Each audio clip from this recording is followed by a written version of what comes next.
Oye tout le monde, salut à tous. On part pour Rotterdam. You. 2h. 2h du mat. Est-ce que j'ai dormi? Seulement 30 minutes. Les cheveux, c'est check. Mes yeux qui sont fatigués. C'était horrible de se forcer à dormir. Genre se dire, ok là il faut que je dorme pour être en forme. En fait mon cerveau il ne fait pas ça. Il ne s'oblige pas à dormir. En plus c'est bien parce que je pars avec une peau bien clean. En plus ça fait plaisir. On va dire que c'est le stress. Boum, boum. Oh là là, dégaine. Je vais tellement dormir. La valise est à l'arrière.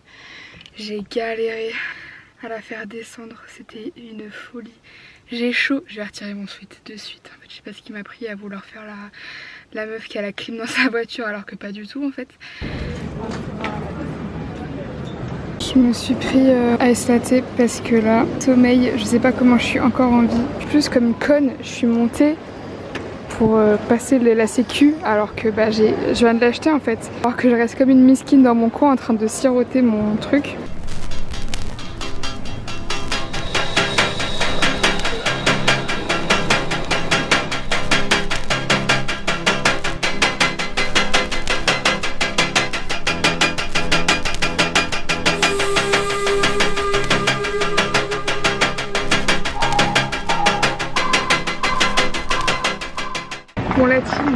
On l'a fait, on est arrivé à Amsterdam. Ça fait la 3e fois que je viens là. Je commence à devenir un peu une locale si je peux me permettre. Je suis tellement une locale que j'ai pensé à réserver des lockers pour mettre mes bagages. Voilà, la petite gare. Plutôt mims. C'est bon, je suis dans mon petit tram.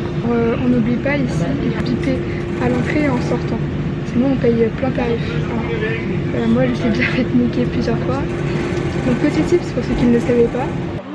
J'étais déjà amoureuse de la ville quand c'était l'hiver. C'est la première fois que je la fais en mode été. Je suis dans cette petite ruelle par les fous. Et en fait ouais, ça fait trop bizarre. Enfin la ville en hiver et en été, genre là j'ai l'impression de pas reconnaître. Alors que bon, au bout de la 3e fois, Amsterdam c'est pas très grand. Normalement t'es censé un peu te repérer quoi. Les deux là ils m'ont accosté en me disant ouais on l'a fait coucou dans le vlog. Super ma gueule, merci. J'ai dû faire une interaction en anglais, j'ai pas réussi. Ça va être prometteur pour la suite. J'ai commencé à parler en français, anglais, mais trop bizarre. Ben j'ai fait un achat alors que j'avais dit que j'achetais rien. Là je suis à la recherche d'un café qui avait l'air pas trop dégueu. Histoire de me caler parce que mon sac est super lourd. En fait je suis deg parce que j'ai payé que pour 2 sacs. J'ai dû payer mon 3e sac. Bref, c'est pas grave. Ah bah c'est censé. Ah bah c'est pile là. Je me suis arrêtée pile au bon endroit.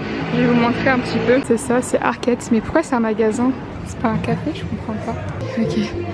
C'est un magasin qui fait café en fait. Et voilà, je suis dans le petit café. C'est très instagrammable. J'ai mon gros sac qui me tue. Je lui fais cisailler l'épaule, premier degré. Mais on va goûter ce petit ice latte, 5 €. Il est parfait. Du coup, je suis passée à Urban. Petite casquette comme as. Voilà, plutôt swag. J'ai payé 14 balles au lieu de 35. Ce qui est franchement pas dégueu. Je sirote mon petit ice latte et je vous retrouve un petit peu plus tard quoi. Et bon, j'ai déposé mon gros sac. Je me sens tellement libre. Là, je savoure un peu plus ma journée en fait. Bon, là, on arrive dans une de mes parties préférées de Amsterdam, pardon. C'est là où il y a tous les musées. Genre, il y a le Moco, il y a le Rijks, juste derrière. Il y a aussi le musée Van Gogh. Et en gros, il y a un grand parc, enfin, un espace vert où tu peux te caler. Et c'est vraiment sympa. Là, on a le Moco juste ici. Le musée d'art contemporain, d'art moderne, qui est juste au bout là-bas. Là on a le fameux espace vert et là le truc en vert qui est en face c'est le musée Van Gogh. Alors là je passe dans une rue, j'ai fait exprès de passer dans cette rue parce que c'est une rue qui m'avait marqué de ouf la dernière fois que j'étais venue. C'est une rue, c'est un peu genre les Champs-Élysées d'Amsterdam, il n'y a que des boutiques de luxe mais pas n'importe quelle boutique, vous allez voir. En fait les devantures qui sont incroyables. Donc là on a Van Cleef, Dolce Gabbana juste là, en briques comme ça, incroyable. Rimowa, en verre, vraiment incroyable. Vous voyez la gueule de la rue, c'est archi mignon. Alors voilà la boutique Hermès. Vraiment genre juste des briques de verre.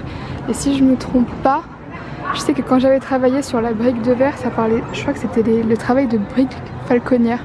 Et en fait tout en haut il y a un dégradé vers de la brique. Et genre le travail est zinzin en fait. Pareil pour Fendi, bon c'est pas du verre cette fois-ci, mais on a encore ce travail de dégradé et d'effet chromé. Et on a cette devanture là, exceptionnelle, avec un travail d'impression, impression 3D de la terre. À l'époque c'était vide, enfin l'année dernière quand j'y étais, il y avait personne. Elle est toute neuve la boutique. Mais le travail est fou en fait, c'est exceptionnel. En fait voilà, les gens, ça me regarde en mode, elle filme les devantures des boutiques en mode grosse bandeuse de marque. Alors que non en fait, ça m'intéresse pas les marques. Moi ce qui m'intéresse, c'est le design, c'est l'architecture. Je retourne chercher mes bagages, je dirigeais tranquillement vers la gare parce que j'ai quand même plus d'1 heure de route.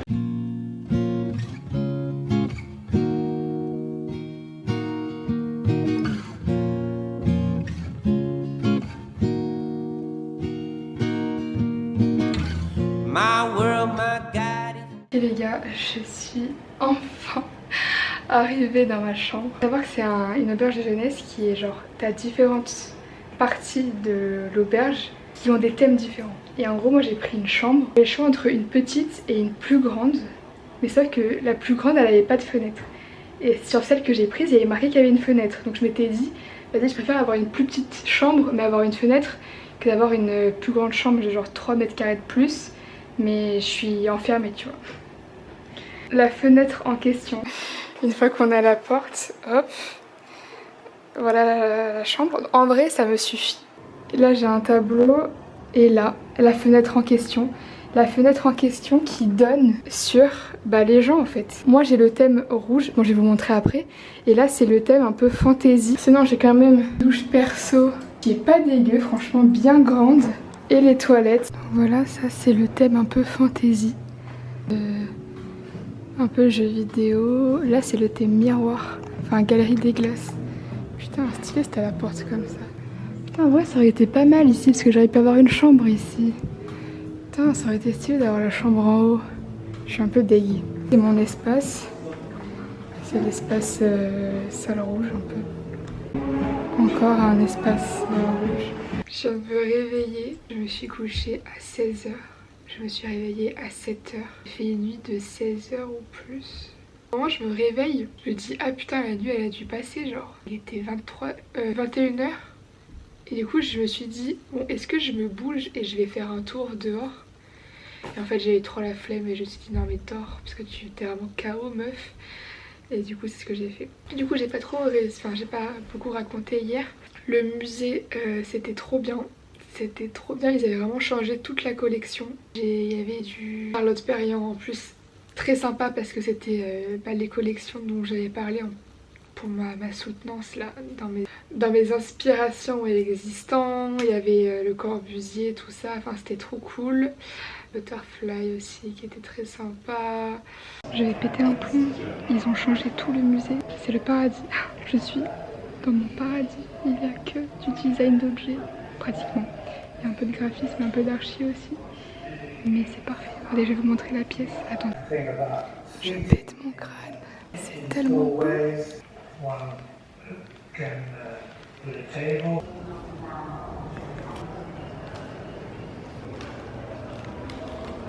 Je me suis acheté un livre. Parce qu'en gros, du coup, dans l'accueil du musée, il y a un café et une bibliothèque. Et du coup, c'est un livre Hands-on Research for Artists, Designers et Educators. C'est pour aider quand on est sur un projet, que ce soit un projet artistique ou un projet de design, à nous débloquer et en fait à nous expliquer l'importance de la recherche sur différents spectres en fait.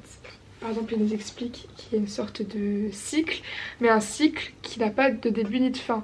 C'est-à-dire que eux vont nous parler des différents types de recherche dans un certain ordre, mais bien sûr c'est à nous de commencer par l'ordre qu'on veut. C'est pas un livre, c'est pas un très gros livre, et c'est ce que je voulais de toute façon parce que j'allais pas m'emporter un livre de ouf. Déjà que ma valise pèse lourd, j'allais pas me rajouter une charge supplémentaire. Je me suis dit que pour mon master, parce que mon master du coup c'est un master en recherche, innovation, etc. Il y a de la recherche. Vraiment on travaille avec des labos de recherche, avec des chercheurs, tout ça. Donc je me suis dit vas-y, moi aussi il faut que je sache comment chercher en fait. Et en plus il parle, enfin je sais que moi dans mes projets c'était un vrai problème, genre tout ce qui était expérimentation, expliquer pourquoi je fais telle ou telle chose, parce que pour moi je le fais parce que c'est inconscient et parce que j'ai envie de le faire, mais en fait il faut trouver une raison à cette envie, vous voyez. Et ça c'est quelque chose que j'ai du mal à faire et que j'ai toujours du mal à faire d'ailleurs, hein. C'est pas en lisant 20 pages que ça a résolu mon problème. Ça donne plein d'idées de où commencer à chercher. Il montre des photos développées par Willem de Koning, qui en fait travaille à l'Académie de Rotterdam.